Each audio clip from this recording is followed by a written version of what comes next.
So for someone starting out in meditation practice, I think a question many people might have is like, well, what should I concentrate on? So I'm closing my eyes, now what? And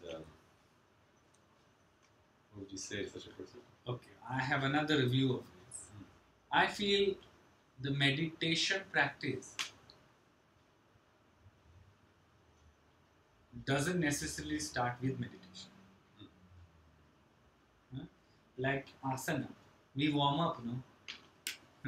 So meditation practice starts before sitting in meditation.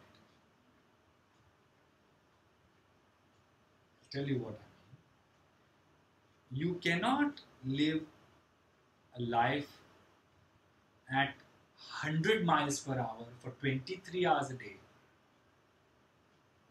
and then immediately bring your mind to 20 miles per hour just because you are doing meditation. Please understand, meditation is not one-off thing. Just like we said before, the asana practice should be looked at as more than just a class. Same way, meditation is not one-off. Meditation is a process.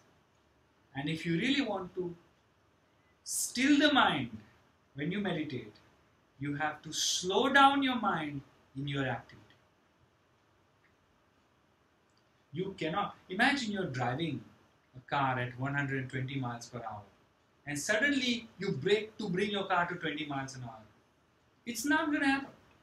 You have to drop down the gears. So if somebody really wants to generate a steady practice of meditation, they have to realize that the preparation for meditation starts in the other aspects of life when you're not meditating. And how does it start? It starts by general slowing down of physical pursuits. Understand? I do understand, and I've heard you've often said to people and to all of us, simplify our lives. And this speaks very much to what you're talking about now. Absolutely. Slow down and simplify. Slow down the physical pace, simplify the mental indulgence. Otherwise, it's impossible to meditate. Otherwise, actually, you will create more harm. Even if you slip into deep meditations, then what will happen? Let's assume you come with a mature soul and you start meditating, and 1 hour a day you're gone. When you meditate, you're gone. Then what's going to happen is there will be such a discord between your practical life and your meditative life that you will not enjoy anything. When you're meditating, you will love it so much that your practical life you will hate it. The divide will be too strong. And I have seen many people do that. That when they become spiritual, they hate the practical. Or they say, I can't deal with this. What has the word come to? Then they blame. Oh, I just want to be in meditation all the time. Real spirituality will make you accept practicality. You may not necessarily be that. Tomorrow, if you want to give up the whole world and just sit in meditation, you will be so clear about it. But you will not give up the world because you hate it. You will give up the world because you love meditation. You'll fall from it, basically. Yes. See, there are swamis or sadhus or monks who quit the world because they can't deal with it.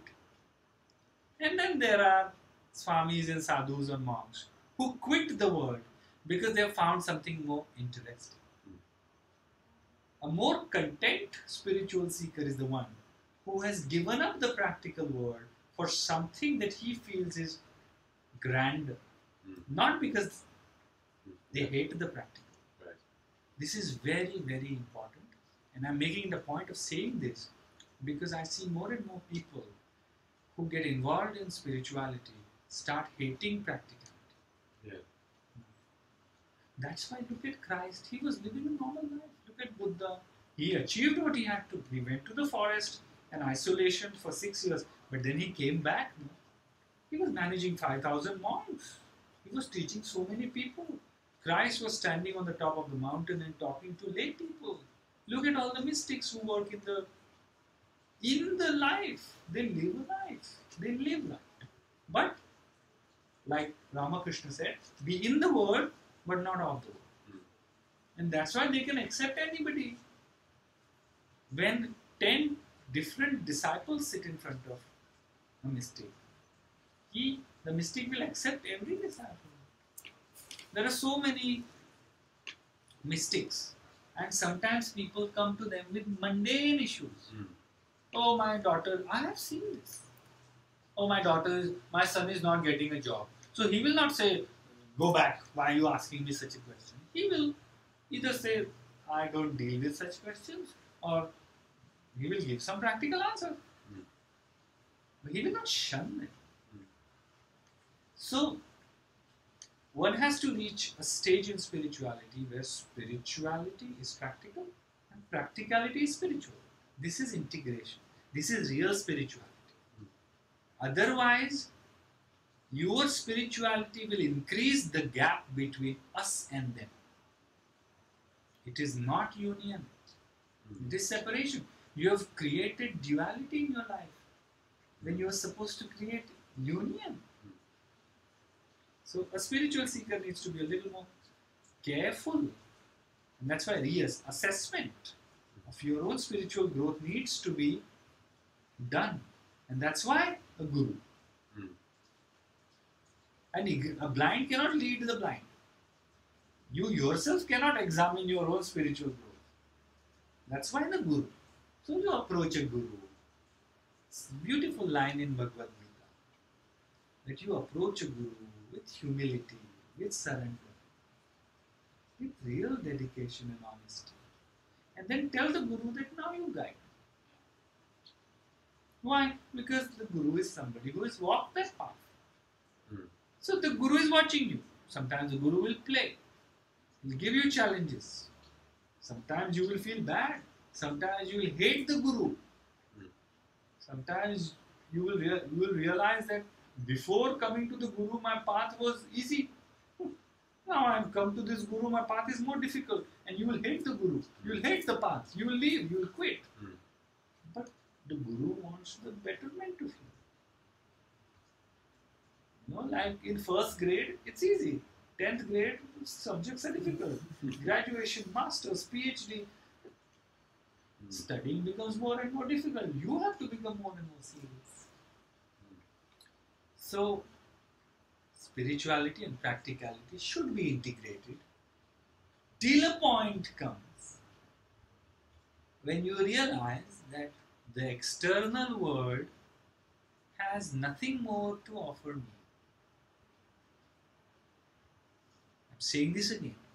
If one is sincere on the path of spirituality, a point will come when you will realize that the external world has nothing much to offer me.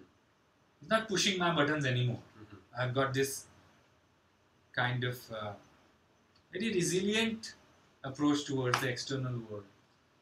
That is the time you involute, you retract, you move into silence, you move into solitude. Because you realize that, okay, external world is just my projection. Where is the real deal happening? Within. Okay, bye-bye. That is another story. That is another path to walk. And that's the beauty.